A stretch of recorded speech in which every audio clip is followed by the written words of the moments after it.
अगर डर होता तो आज मैं इतना बड़ा बेड़ा नहीं उठाता।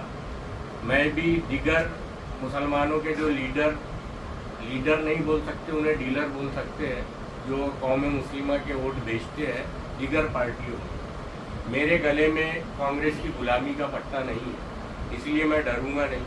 और डरे वो जिसके रेती के घाट चल रहे, जिसके आड़े टेढ़े टैंकर चल रहे, जिसके 2 नंबर के काम चल रहे, जिसके ऊपर किसी का पॉलिटिकल छाया है और उसकी दौलत बढ़ रही है। मेरे पास कुछ नहीं है। मैंने अपने इलेक्शन फॉर्म में अपनी प्रॉपर्टी के बारे में डिटेल दी है, तो मैं डरूँ क्यों जब मेरे ना रेती के घाट है, ना मेरे को 2 नंबर के काम के लिए। कभी वो पानी बिजली के लिए आपको रोडों पर आती हुई नज़र नहीं आई हो, लेकिन कौम मुस्लिम का ये सबसे हसास मसला है। अगर नबी की नामूस पर कोई बात आती है तो आपने आज सीए रोड के ऊपर भी लाखों की तादाद में मजमा देखा होगा कौम मुस्लिम का। आज हमारे लिए नबी की इज्जत से बढ़कर हमारी इज्जत नहीं, नबी की इज्जत से बढ़कर कौम मुस्लिमा के लिए उनका घर ज़रूरी नहीं, नबी की इज्जत से बढ़कर ना उनकी आल औलाद ना माँ बाप बढ़कर है। सबसे पहले कौम मुस्लिमा के लिए सिर्फ नबी की इज्जत ही बढ़कर है। बस यही मसला है और यही मुद्दा है जिस पर हम जो है काम कर रहे हैं, और आज से नहीं 10-20 साल से कर रहे हैं, जिसके ऊपर में हमारी कौम ने हमें इत्तेफाक दिया है कि हम जो है नामूस रिसालत पर हमेशा आवाज़ उठाते हैं। जैसे कि आप इतने दिनों से पब्लिक के बीच में, तो पब्लिक का आपको कैसे रिएक्शन मिलेगा? देखिए, जब नामूस रिसालत का मसला है, कौम मुस्लिमा उस मुद्दे के ऊपर मुत्तहिद हो जाती है। आप किसी भी मुस्लिम इलाकों में जाकर देखिए कि आज आप भाजपा और कांग्रेस दोनों के मैनिफेस्टो उठाकर देख लीजिए, उसमें कौम मुस्लिमा के लिए एक भी मुद्दा नहीं है। लेकिन हमारा पूरा मैनिफेस्टो देखोगे, उस पर पहला अहम मुद्दा जो है वो नामूस रिसालत के ऊपर है। और इस वजह से आज पूरी नागपुर की मुस्लिम कम्युनिटी ने ये इरादा किया है कि अब हम जो है राशन के लिए नहीं, रोड के लिए नहीं, बिजली के लिए नहीं, सिर्फ अपनी नबी की नामूस की खातिर वोट करेंगे। तो आगे आप लोग जैसे जैसे बढ़ते जाएंगे तो आप लोग को किस किस चैलेंज का सामना करना पड़ेगा है, और आप कैसे उससे लड़ने वाले हो, और आपको पब्लिक का कैसे सपोर्ट मिलेगा? देखिए, अगर जहाँ हक और बातिल की लड़ाई हो वहाँ पर तादाद नहीं देखी जाती, और जहाँ पर हमने हमारे पूरे इतिहास के अंदर में देखा, हक वालों की तादाद को कभी नहीं गिना गया और जीत हमेशा हक की हुई है। इंशाअल्लाह हम भी जो है जीत हासिल करेंगे, क्योंकि हम एक जालिम हुक्मरानों के खिलाफ, जुल्म करने वालों के खिलाफ अपना परचम बुलंद किए। अच्छा, एक बात बताइए, जैसा नागपुर लोकसभा चुनाव, जैसा नितिन गडकरी जो है, ये भी कुछ मुसलमानों को पसंद आ रही है, लेकिन बहुत सारे मुसलमान अक्सरियत में ऐसे हैं जो नितिन गडकरी को वोट करना चाहते हैं, लेकिन उनकी हिम्मत कमल की बटन दबाने की नहीं। और इस बार कांग्रेस पार्टी को लेकर मुस्लिमों में काफ़ी ज़्यादा नाराज़गी है।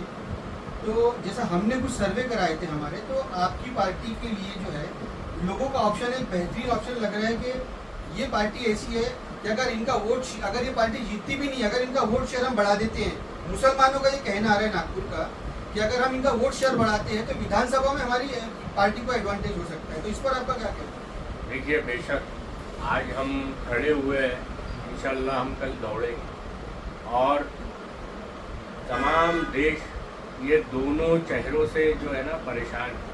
पहले किसी ने 70-75 साल बेड़ा गर्क किया, उनका रिकॉर्ड तोड़ने के लिए आए, जितना उन्होंने 70 साल में किया था इन्होंने 10 साल में किया।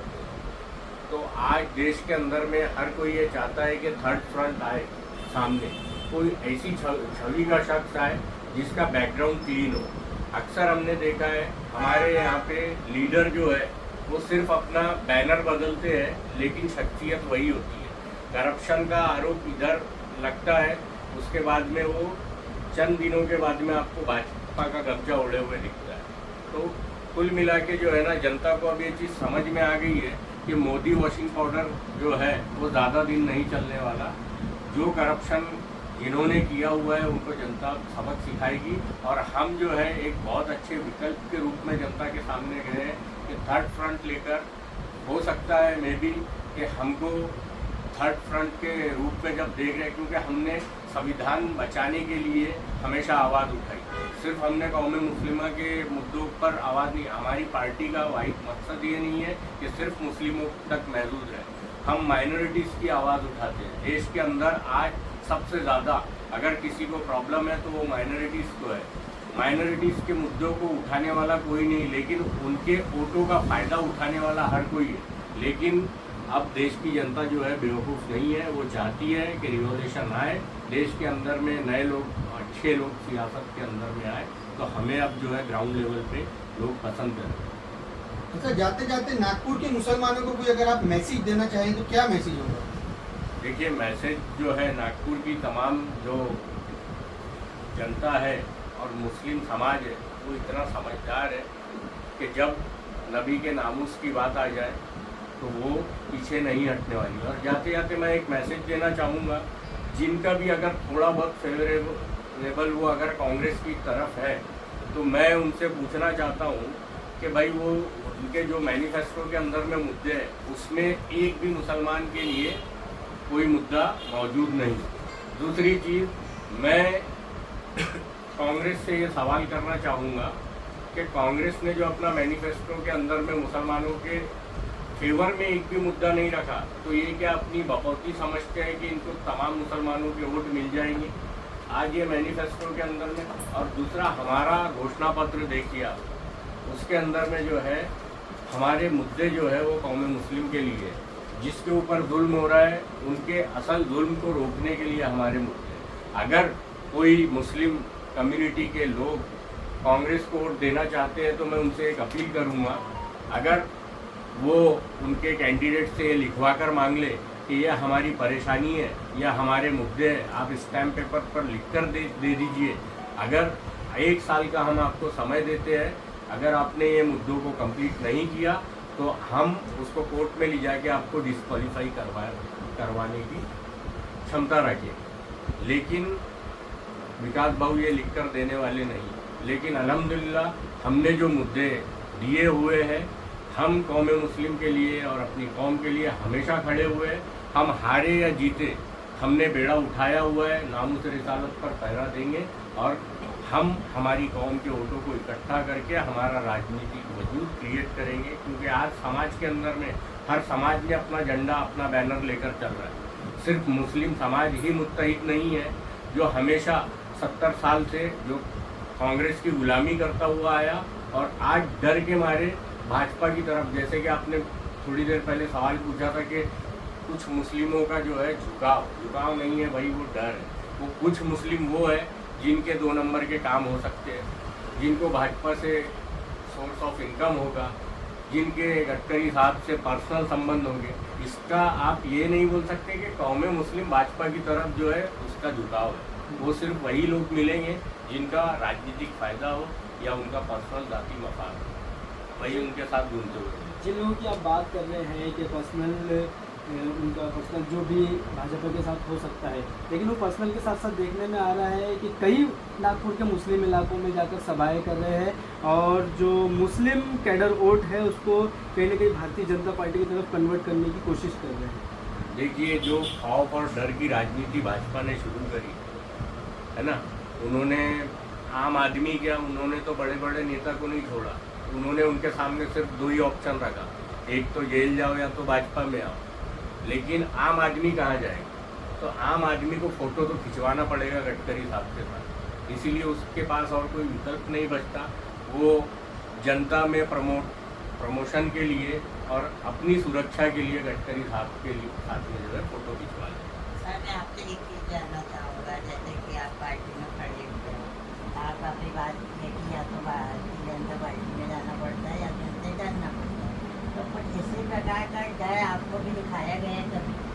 देखिए, अगर डर होता तो आज मैं इतना बड़ा बेड़ा नहीं उठाता। मैं भी दिगर मुसलमानों के जो लीडर नहीं बोल सकते, उन्हें डीलर बोल सकते हैं, जो कौम मुस्लिमा के वोट बेचते हैं दिगर पार्टियों में। मेरे गले में कांग्रेस की गुलामी का पट्टा नहीं है, इसलिए मैं डरूंगा नहीं। और डरे वो जिसके रेती के घाट चल रहे, जिसके आड़े टेढ़े टैंकर चल रहे, जिसके 2 नंबर के काम चल रहे, जिसके ऊपर किसी का पॉलिटिकल छाया है और उसकी दौलत बढ़ रही है। मेरे पास कुछ नहीं है, मैंने अपने इलेक्शन फॉर्म में अपनी प्रॉपर्टी के बारे में डिटेल दी है, तो मैं डरूँ क्यों जब मेरे ना रेती के घाट है ना मेरे कोई 2 नंबर के काम है। तो जालिमों से डरने का जो है ना, ये इस्लाम सिखाता ही नहीं। हमें यही सिखाया गया कि जब भी जुल्म देखो उसके खिलाफ आवाज़ उठाओ, उसके खिलाफ लड़ो। और हम डरने वाली कौम नहीं है। जिनको थोड़ा बहुत डर है वो जाएंगे भाजपा में, जिनको ऐसा लगता है कि यही हमारे रहनुमा है वो जाएंगे कांग्रेस में, लेकिन अक्सरियत में मुस्लिम कौम लीडर है, इंशाल्लाह वो हमारे ही साथ होगा। 2 दिन बाद इलेक्शन है, क्या आवाम से क्या मैसेज देना चाहिए? मैं आवाम से अपील करता हूँ कि मैं आपकी नुमाइंदगी के लिए क्लीन बैकग्राउंड लेकर इस इलेक्शन में उतरा हूँ। मैं चाहता हूँ अगर आपके मुद्दों को, आपकी आवाज़ को बहुत पुरजोर तरीके से उठाया जाए तो मेरा नाम फ़हीम खान, मेरी मशीन के ऊपर 9 नंबर की बटन है और मेरा सिंबल क्रेन का है। मैं उनसे अपील करता हूँ कि मुझे ज़्यादा से ज़्यादा वोटों की ताकत से नवाजें। हमारे चैनल को सब्सक्राइब करें और बेल आइकन दबाना ना भूलें।